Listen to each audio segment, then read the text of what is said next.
The late 2010s were definitely interesting times to be a fan of the X-Men cinematic universe. There were films that reached unbelievable heights, movies that were trashed by seemingly everybody, and new spin-offs that were being announced constantly.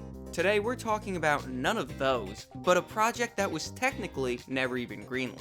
A story that would have featured Beast in the starring role, and presumably introduced the world to a brand new actor playing Wolverine. That's the movie we'll be discussing today, as we break down the development, plot, and cancellation of Beast's unmade solo adventure, X-Men: Fear the Beast. The year was either 2015 or 2016. Longtime X-Men movie editor and composer John Ottman was nearing the finish line on X-Men Apocalypse when his assistant at the time, Byron Burton, approached him with an idea: a Beast standalone movie starring Nicholas Hoult. Now, Ottman wasn't exactly convinced that Beast would be able to carry an entire movie by himself, but when Burton told him that he could finish a Beast script in 2 weeks, Ottman gave him a shot to prove himself, later claiming to have told Burton, "Knock yourself out, but just know that there's a 95% chance no one is ever going to make this." In 2 weeks' time, Ottman had a finished script in hand, and he was surprised, because after reading it, he was now convinced that a Beast movie might actually be able to work. At this point, Ottman joined Burton on this project, and the script was reworked to shoot on a budget of about $90 million. Ottman would go on to put a great deal of effort into the project, constantly reworking the script in an attempt to avoid any problems that would have shown up during post-production. And if Fox was interested in making the movie, he'd even push to direct it himself. Burton's idea had seemingly spawned into Ottman's new passion project. The duo had a very clear idea of the script they were writing. Tone, characters, plot, it was all there. We wanted to have the tenor of John Carpenter's The Thing, where you are in this inhospitable environment. And upon reading the script, the influence of Carpenter's classic is very clear. Speaking of which, let's take a deep dive into that script and the film's proposed plot. It's the late 1980s. The X-Men are running a training exercise in the Danger Room, fighting against troops from the Friends of Humanity, a mutant hate group. In the heat of the exercise, Dr. Hank McCoy, the mutant known as Beast, loses all control while in his animalistic form, refusing to listen to reason. As a result, they fail their exercise and an argument ensues between Hank and Mystique, the current leader of the team. Despite the growing rift between he and Hank, Professor Charles Xavier, the headmaster of Xavier School for Gifted Youngsters, which houses the X-Men, and the original leader of the X-Men, steps in to de-escalate the situation. Hank retires to his room to take a serum that he engineered to suppress his beastly mutation, before tending to his daily chores at the school. Upon retrieving the school's mail, he finds a letter from a Dr. Paul Cartier, an older scientist who has a beastly mutation just like him. But something is very clearly wrong. His past letters had impeccable penmanship, but this letter was sloppy, written by a really shaky hand. At this point, Hank reveals to Charles that he sent Cartier a vial of his mutation suppression serum, and wonders if Cartier reacted negatively. Charles uses Cerebro to search for Cartier, but can't find him. He proposes the idea that if Cartier mutated, his animal mind may be beyond Charles's ability to recognize. Hank decides to leave and go find him, and as he does, Charles notifies him that in his search, he found one woman in the town who was the only person's mind that he couldn't enter. So try to find her, because she might know something. Hank arrives in the Canadian wilderness the next morning in the X-Jet. He loads up his supplies on a sled and heads into town. He eventually finds himself at a hotel where he overhears two locals talking about bears that were maimed last night in the woods. One, a lumberjack named Ethan, takes Hank to the bear corpses, Hank collects some DNA, and Ethan promptly ditches him. Meanwhile, Hank is unknowingly stalked by a bulky white monster. He eventually makes his way to a well-protected Dr. Cartier's house, but it seems that the house is abandoned. He notices a cabin in the distance and goes there to see what its residents might know. On this cabin's porch, he finds a long white strand of hair before he meets Anna and Bunke, a mother and daughter who are hated by most of the townspeople because of their Inuit background. They're in deep mourning, Anna having just lost a son at the hands of a creature that's been stalking them for some time now. But neither Anna nor Bunke tell Hank any of this. In fact, Anna is very short with him and reacts negatively upon hearing Cartier's name. She tries to shoo Hank off of her porch by telling him to just go back to New York and leave her family alone.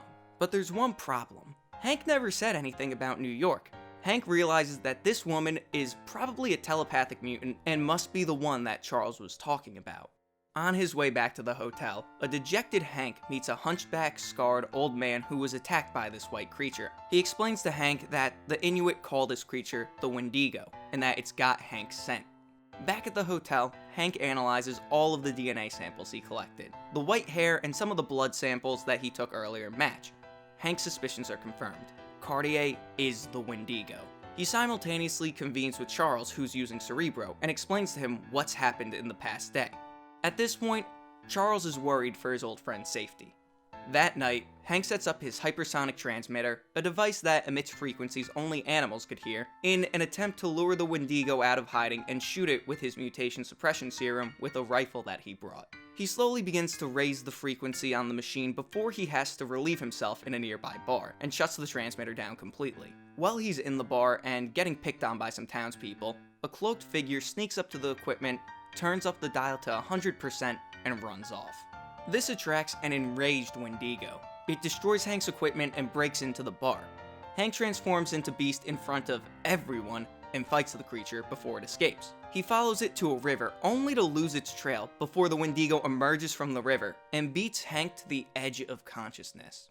He wakes up in Anna's cabin, now back in his human form. She tells Hank that she went and retrieved his equipment from his hotel room, confirms Hank's suspicion of her being a telepath, and reveals that she knew Cartier. Some time ago, the townsfolk set fire to all of the Inuit cabins in that area. Anna's cabin was the only one that was left standing. Cartier helped the family rebuild their cabin, and through that they became friendly.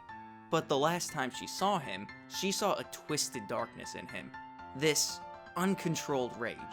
And as fate would have it, a week later, the Wendigo killed her son. Hank and Anna decide to return to Cartier's cabin to see if they could pinpoint what exactly changed in him. Meanwhile, in a dive bar, two men fight in a cage match. One is an energetic brute, and the other one is a fighter by the name of Logan, also known as the Wolverine. Midway through the fight, Charles reaches out to him using Cerebro and explains that he needs his help. Logan is disoriented, and Charles explains to him that he's communicating with him telepathically, and how he's a mutant just like him. Logan agrees to help him, finishes the fight, and exits the bar. As he does, Charles attempts to fill in the blanks of his memory, as he begins to explain to him the events of Days of Future Past. Beast, Anna, and Bunke break into the house, and in the lab find a VHS addressed to Hank. Upon viewing it, they see Cartier's gradual descent into insanity, and his ultimate conclusion that he really is a monster. He reveals that he reverse-engineered Hank's mutation suppression serum to create a mutation steroid, that he's about to take it to transform into the Wendigo one last time, and that he's left the rest of it to Hank so he could study it and then ultimately destroy it. Anna tells Hank that he should use it to stop Cartier, but Hank refuses. He does, however, take the orange steroid vials back to the cabin with the intention to eventually study them. That night, Hank informs Anna and Bunke that the X-Men will meet up with them tomorrow and try and help them solve this mess. Things eventually escalate between Hank and Anna before they share a kiss. As they do, the cabin is ambushed by the townsfolk, who now hate Anna even more because after seeing Hank transform at the bar, they know that she's also now harboring a mutant. As the townsfolk invade the cabin, Hank sees no other options. He injects himself with two of the orange steroid vials, but doesn't transform into the beast we know. His fur's darker, and he's twice the size. Hank has turned into a feral, much more violent and animalistic mega beast, who's now operating on pure instinct. He proceeds to massacre the attackers in every gruesome fashion imaginable, while Anna escapes her burning house with an unconscious Bunke in her arms. The town sheriff eventually meets up with them and takes Bunke to the hospital, as Anna stubbornly stays behind. Just as Beast vanquishes all of his attackers, the Wendigo bursts out of the tree line, but right before he connects with Beast, our hero is saved by Wolverine, donning his brown and yellow outfit, pushing them both out of the creature's attack path. At this point, Charles reaches out using Cerebro and is able to calm Beast down. Hank's control starts to return as his consciousness takes over his Mega Beast animal instinct, to the point that he even recognizes Logan.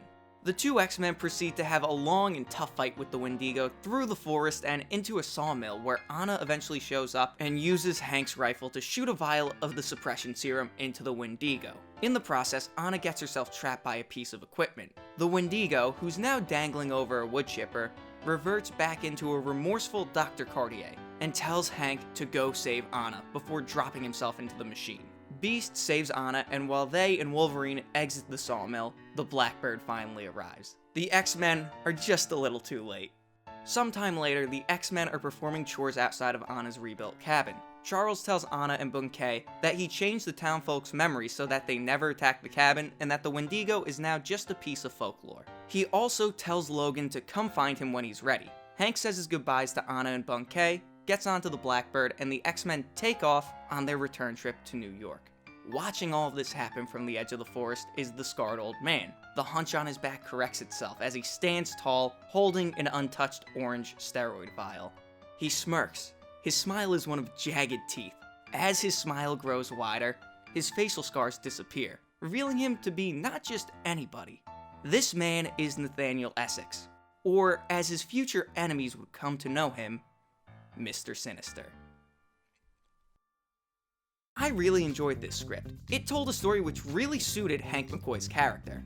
The Mega Beast transformation at the end even seemed like a visual homage to Beast's incarnation from the reality presented in the Age of Apocalypse comic storyline, which is really neat. The script itself very clearly had a few problems, like the romance feeling a little rushed, and Hank acts just a little bit out of character sometimes. He's a little meaner than typically written. But then again, this was just a first draft. Both Burton and Ottman have noted that had the movie gone forward, the script obviously would have been iterated on, but that never got a chance to happen. So that raises the question, with a solid story in place and a more than workable script, why did it get canned? Things were initially going really well with the script, to the point where an outline was written for a follow-up, centering on the X-Men villain Omega Red, which continued the story set up by the Mr. Sinister tease. Ottman passed the script around the 20th Century Fox offices, but was informed that because the script featured some of the core X-Men cast in prominent roles like Beast and Professor X, franchise architect Simon Kinberg would need to sign off on it. At that point in time, Kinberg was working on X-Men Dark Phoenix, serving as that film's director. With that in mind, Kinberg politely declined to read the script so he wouldn't be inadvertently influenced by Fear the Beast's story. Additionally, Kinberg was thinking of reintroducing Wolverine into the movies following Hugh Jackman's retirement, so any movie that featured Wolverine at that point would have thrown a wrench into that plan, and in theory would have forced them to cast a new Wolverine earlier. In the end, I think it was a real shame that Fear the Beast was never developed any further, because this script did a lot of what the great X-Men movies of the 2010s did, drawing on conventions of other genres to make a superhero movie that felt really fresh. I would have loved to see this movie, what the Mr. Sinister tease at the end of the movie would have meant for potential other X-Men Cinematic Universe movies, and had this movie been successful, if it would have reignited the whole idea of solo spin-off movies starring core X-Men cast members. But with that, we've reached the end of yet another episode of Canned Goods. So until next time, thank you so much for watching, be good to each other, and stay Hemmers.